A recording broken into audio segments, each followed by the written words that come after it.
Hi everyone, Aaron here for Zollotech, and today Apple released iOS 17.5.1 to the public. iOS 17.5.1 is available around the world at the same time for everyone, whether you're a public user or you're a developer or public beta tester. It shows up no matter how you've actually got the beta updates configured. So this is a pretty important update and was released alongside iPadOS 17.5.1. Apple did not release a watchOS 10.5.1 or anything else, whether that's macOS, tvOS, HomePodOS, or visionOS. There's no other updates, at least so far, at the time of this video. And this came in at a fairly small 316 megabytes. That's on my iPhone 15 Pro Max, and it was a little under 300 megabytes on the iPhone 11 and some other devices. Now let's go ahead and take a look at the build number and talk about what's new. So we'll go to Settings, then we'll go to General, then About. As you can see, the build number is 21F90. That just lets you know you're on the latest version that everyone else has. And as far as what's new, well, there is no new modem update in this version. If you're updating from iOS 17.5 to 17.5.1, there is no difference as far as that goes. As far as new features, well, this is an important bug fix update that we knew about, an issue that we talked about yesterday or a couple days ago in the weekend follow-up video. This specifically fixes an issue where photos could reappear in your photo library after you've actually deleted them. Sometimes years ago, they would just show up, reappear on devices, and there was some people that said it was reappearing on a device they handed to someone else. However, I believe it was only to people that had their current device using, they deleted it, and then went back and it was there again. It did not seem to carry across different accounts, but Apple hasn't said whether or not that was the case. But you'll see that it specifically says this update provides important bug fixes and addresses a rare issue where photos that experience database corruption could reappear in the photo library even if they were deleted.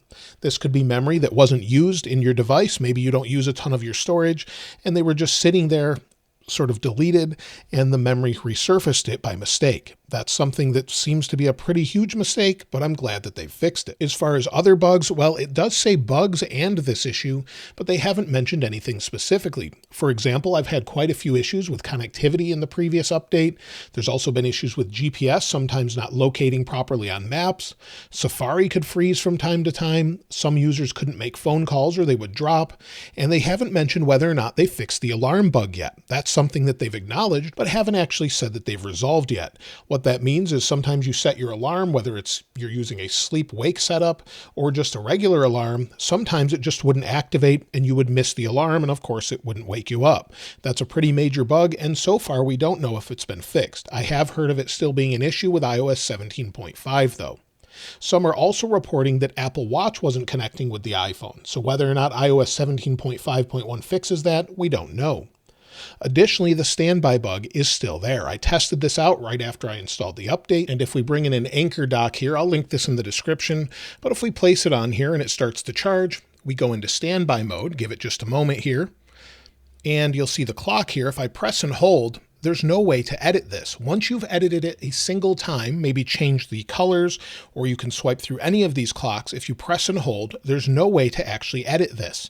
So this is something they need to fix. I've reported it in the feedback app, but it's definitely still an issue.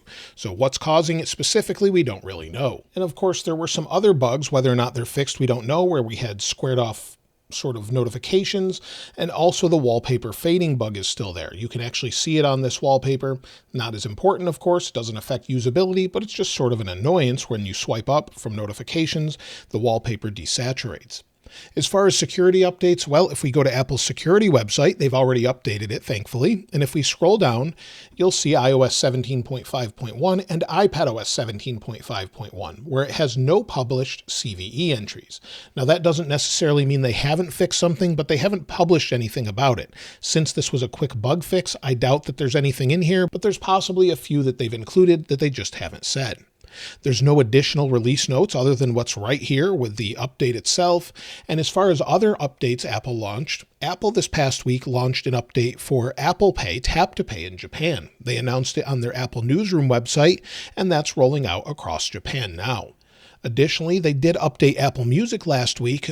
Just on its own, you didn't have to install an update, but if we go into Apple Music, we go to the Browse tab, give it a second to load, you'll see here that it has the Music 100 Best Albums and see the list. So we can go to the site and see the 100 best albums as Apple continues to count this down. So this is updated if you're actually using this with Apple Music, you can go through here and listen to all of these different albums if you want to check them out yourself. That's now available in Apple Music. When it comes to overall performance, I don't really notice a difference whatsoever. iOS 17.5 was pretty fast and smooth for most people, whether that's ProMotion, just scrolling through, or just using it in general, whether you're going through maybe Apple Music like we just were, or you're loading a different application, whether that's Minecraft or Genshin Impact or any of those, they seem to be about the same. Now, when it comes to heat overall, heat is pretty good so far. It wasn't very hot. Of course, I do expect it to process a lot in the background, and I can show you that with a thermal camera. And with the thermal camera, we're at about 88 degrees Fahrenheit. When I was testing this during the weekend, it was hotter than that. So it's already cooled down pretty quickly. Maybe they've changed something to the thermals, but I don't think so overall. And as far as Celsius, well, if we go ahead and switch this to Celsius here and then take a look, you'll see as it recalibrates here, it's at about 32.5 degrees Celsius. So pretty good overall. As far as battery life, well, battery life in general for a lot of people on iOS 17.5 has been pretty good compared to iOS 17.4.1. However, for me, it hasn't been that good. But if we go to battery health, you'll see that I have 190 cycles and I'm at 98% maximum battery health capacity. If we go back, that's pretty typical at this point. And if we scroll down, yesterday I had 2 hours and 17 minutes of screen active time, 1 hour and 52 minutes of screen idle time, and used about 50% of my battery. Today, I've used about, well, I'm down to 79%, so 81%, and I've used almost 2 hours of screen active time. So just installing this update seems to improve it, even though I was looking for different features and changes here. The major issue is the bug fix update. So if you're wondering if you should install iOS 17.5.1, well, absolutely, to fix the issue with the photos. It's a very important update that fixes a major problem that Apple had. I'm glad to see them fix this so quickly. Now, when it comes to iOS 17.6 Beta 1, we can expect that probably as soon as tomorrow. We haven't seen that beta yet. Typically, Apple will release that on a Tuesday or Wednesday. It's possible they could skip it, but at this point, we usually have iOS 17 betas that go all the way until September, until the next version.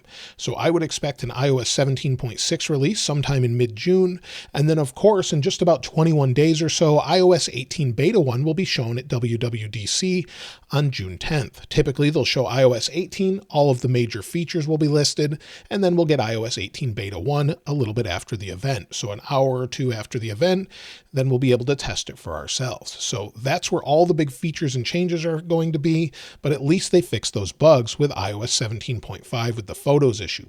As far as benchmarks, let's go ahead and take a look. I did run it and it wasn't that great. Let's go ahead and run it again since the device has cooled down quite a bit. Benchmarks completed, and we have much better scores than expected. 2,925 for single core, 7,252 for multi-core. If we take a look at the history, you'll see the current one at the top. And if we scroll down, we haven't had scores this high since maybe early iOS 17.5 betas or iOS 17.4.1. So it's looking pretty good. It seems to be performing as well or better than expected, and this is a very important update that I highly recommend most people install. Let me know if you've found anything else, though, in this update. I'd love to hear from you in the comments below, and of course, I'll link this wallpaper in the description like I normally do. If you haven't subscribed already, though, please subscribe, and if you enjoyed the video, please give it a like. As always, thanks for watching. This is Aaron. I'll see you next time.